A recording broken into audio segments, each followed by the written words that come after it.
Acheter un cheval, êtes-vous vraiment prêt? Acheter un cheval, c'est pas un projet qu'on tente à la légère. C'est une responsabilité qui dure dans le temps. Bonjour et bienvenue dans le podcast de la Fédération française de la reconversion. Pour ce premier épisode de la saison 2, nous avons choisi d'aborder un sujet essentiel, la responsabilité qui accompagne l'achat d'un cheval. Un sujet qui concerne tous ceux qui envisagent un jour d'acheter un cheval et tous ceux qui œuvrent pour la reconversion. Parce qu'acheter un cheval, c'est jamais un acte anodin. Un cheval, c'est pas un projet qu'on essaie. Un cheval, c'est pas un achat impulsif. C'est un choix qui engage du temps, de l'attention, des finances. Un choix qui transforme une envie en responsabilité. Parce qu'un cheval réformé, notamment, mérite plus qu'un simple coup de cœur, il mérite un projet à sa hauteur. À la FFR, nous accompagnons chaque jour des chevaux qui entament une nouvelle vie. Des chevaux généreux, des chevaux volontaires, des chevaux qui ont déjà beaucoup donné. Ils méritent plus que jamais un projet réfléchi et sérieux. Choisir un cheval réformé est un acte fort, c'est souvent le début d'une histoire exceptionnelle. Mais une histoire ne se réussit pas par hasard, elle se prépare. Nous souhaitions dire une chose très clairement aujourd'hui. Un cheval, c'est pas un projet qu'on essaie. C'est pas un rendez-vous qu'on annule au dernier moment. C'est pas une décision qu'on improvise. Derrière chaque cheval présenté, il y a des mois de travail, de la patience, des compétences et un engagement quotidien. Respecter cela fait pleinement partie de la démarche d'achat. Un cheval réformé sort d'une première carrière de course, même s'il est déjà reconverti et montable, il reste un cheval en devenir et tout est à construire. La confiance, les repères, l'équilibre, la relation. Les écuries affiliées à la FFR réalisent un travail remarquable, souvent discret, toujours exigeant. Observer chaque cheval, adapter les parcours, respecter les rythmes, préparer l'avenir, rien n'est laissé au hasard. Acheter un cheval ne doit jamais mettre en difficulté ni le cavalier ni le cheval.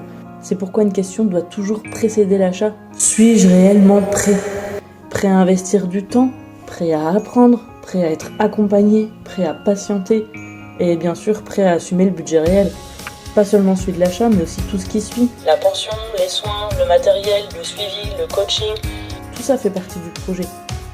Un cheval réformé ne se choisit pas seulement avec le cœur, il se choisit avec conscience. Et cette conscience commence bien avant la signature d'achat. Il arrive parfois que l'enthousiasme dépasse la préparation, que certaines étapes soient sous-estimées, et lorsque le cadre manque, l'expérience peut devenir fragile. Pour l'acheteur, pour les professionnels, mais surtout pour le cheval.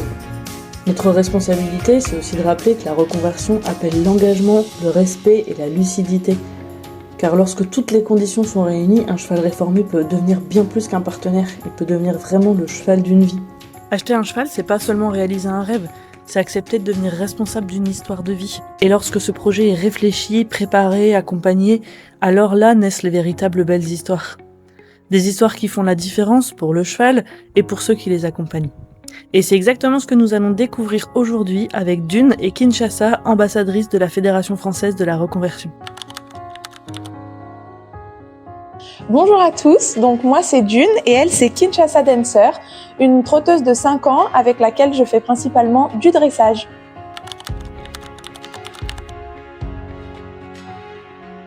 Alors elle est à mes côtés depuis juillet 2024.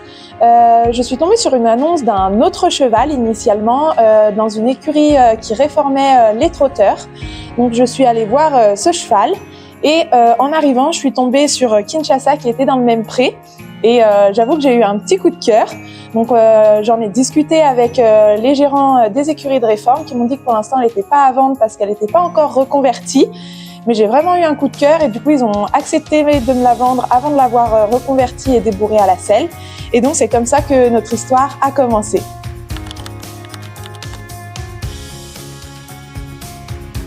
Alors je pense comme la plupart des gens, j'ai commencé par monter en centre équestre. Où j'ai pu faire du dressage, du CSO, un petit peu de CCE.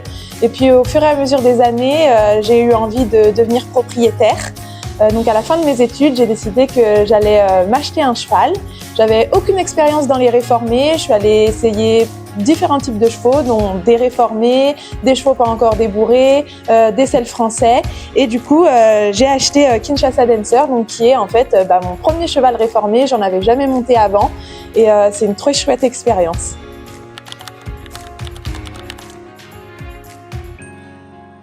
Alors, on a fait le choix de se tourner vers le dressage parce que tout d'abord, on a une coach qui est orientée dressage.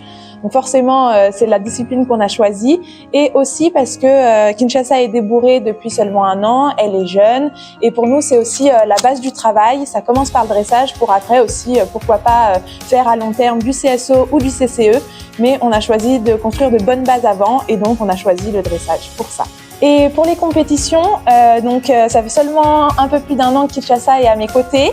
Donc pour l'instant, on n'en a pas encore fait, mais c'est l'objectif de cette année 2026 de sortir sur nos premiers concours de dressage ensemble.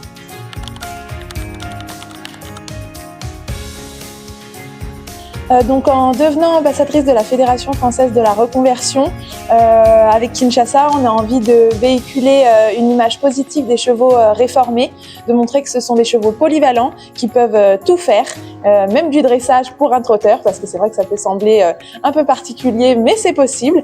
Et aussi montrer que ce sont des chevaux qui auront encore un avenir à la suite des courses et qu'avec du temps et beaucoup de soins, on peut vraiment en faire de très bons compagnons de route. Alors, il y en a eu beaucoup. Je pense un des moments qui m'a le plus marqué, c'est à la suite de son débourrage, la première fois que je suis partie en balade sur son dos, toutes les deux avec mon copain le jour de mon anniversaire. Donc, c'était un très chouette cadeau de pouvoir faire cette première balade, c'est ce jour précis. Alors, je leur dirais que c'est pas facile tous les jours, qu'il y a beaucoup de jugements, beaucoup de critiques et que c'est aussi des chevaux qui demandent beaucoup de temps et d'investissement parce qu'on part pas forcément d'une page vierge, mais que vraiment il faut pas hésiter à se lancer dans cette aventure parce que ça rend l'histoire encore plus belle d'avoir effectué ce travail avec ces chevaux d'exception et que tout est possible quand on prend le temps de le faire. Merci beaucoup June pour ce témoignage et votre histoire avec Kinshasa. Et moi je vous dis à très bientôt sur le prochain podcast de la FFR pour continuer de parler reconversion, chevaux réformés des courses et découvrir l'ensemble de nos ambassadeurs FFR. À très vite!